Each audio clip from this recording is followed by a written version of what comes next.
I listened to the introductions to 190 tracks on the Skyward Sword soundtrack, picked out the ones that most effectively grabbed my attention, and in this video I'm going to talk about how they did it.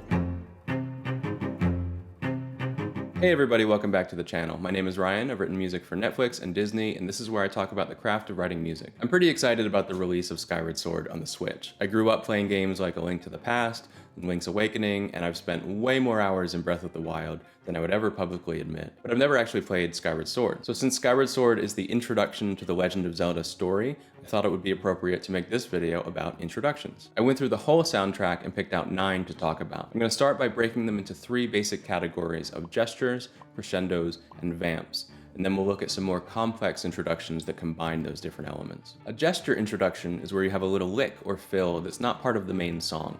Ideally, it's going to be a little piece of ear candy that grabs our attention. For example, the intro to Inside a House has this falling pizzicato line.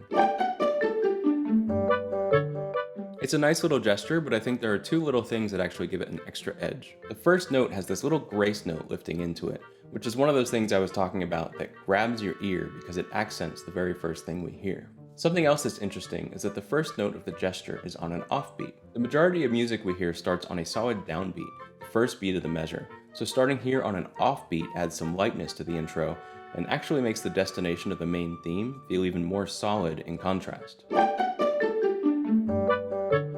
Irregular rhythm links is actually something we're going to come back to several times. A Tro's theme starts with these sudden pizzicato and timpani chords.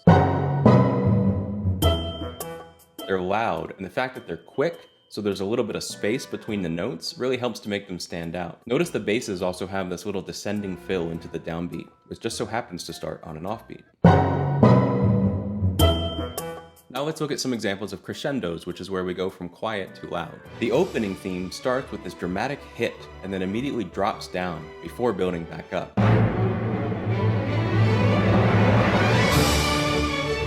That strong hit is really important because it wakes us up, kind of snaps us out of whatever we might be thinking about and compels us to pay attention. The crescendo is helped not only by getting louder, but by having these rising scales in the strings. So if you want something to build and rise, you don't just tell your players to play louder. You tell your drummers to roll because it creates nervousness and excitement. You also literally rise in pitch, and you add in more instruments as it builds. The run starts in the violas, and then the violins join in as the line rises and the intro is getting louder. Oh, and as a final thing, notice that the intro is 3 measures long instead of the usual 4.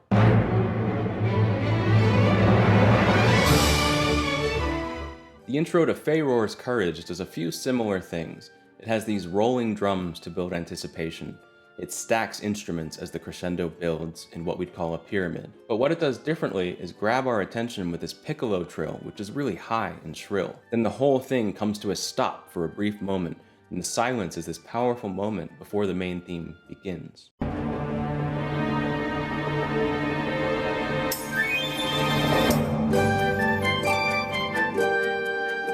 Part of what I liked about this intro was how it was so different from the actual theme, so it started out feeling all doomy and dark and ended up being a pretty light and happy piece. Oh yeah, and it's also 3 measures long. A vamp can be a really nice way to set the tone for your piece and help people settle into it. The easiest way to do this is to take the accompaniment from the beginning of the theme and basically start it early. In Crimson Loftwing, the intro is using the same harp and string pattern that we hear under the melody just 2 bars later.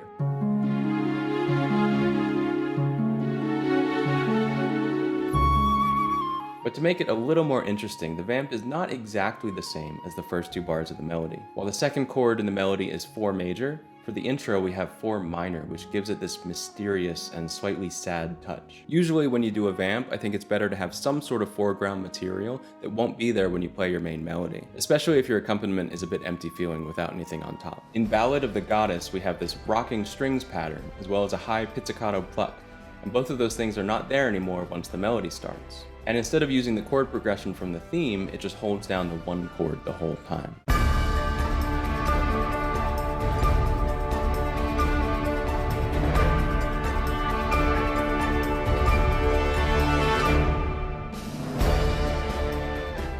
At the very end of the vamp, we have this crescendo in the brass and then a beat of rest, both of which are a really easy but effective way to give the intro some more personality more than just copy-pasting the accompaniment pattern from under the theme. So even though it started with a vamp, that last one is actually a bit more like the complex intros that I'll talk about next. In Gruce's theme, we get this drum and brass gesture in octaves, which crescendos into a vamp. Note the trill, which creates shimmer and excitement.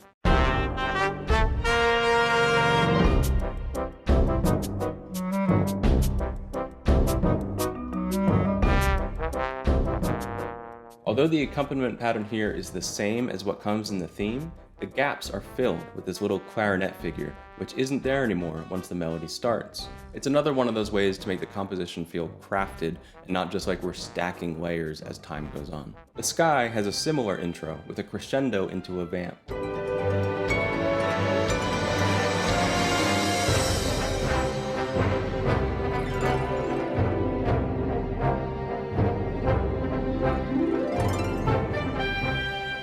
Ear candy in this case is the fourth chord, this unexpected G7 flat 5.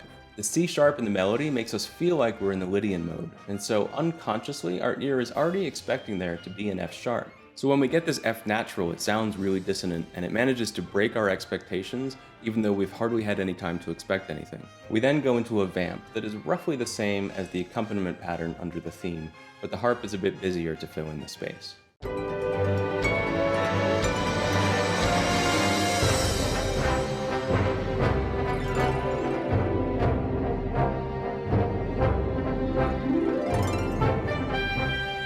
Girahim Battle 2 starts with a dramatic timpani gesture, and then a run into these shrieking high violins and woodwinds with low strings holding down the accompaniment pattern. The vamp has these unexpected hits that keep us on our toes and disorient us from the main beat.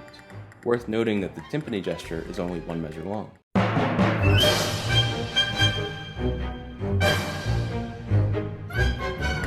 Something I thought was interesting about these introductions overall was that I couldn't really find a pattern between the type of introduction and the type of track it introduced. For example, some of the bigger epic tracks like the opening theme just had this simple crescendo introducing it, whereas something simpler and smaller like Bruce's theme actually had a more complex introduction. If you think there is a pattern there that I missed, let us know in the comments. And if you enjoyed this video, there's a pretty good chance you'll like the one where I talk about harmonic rhythm and use music from a bunch of different Zelda games.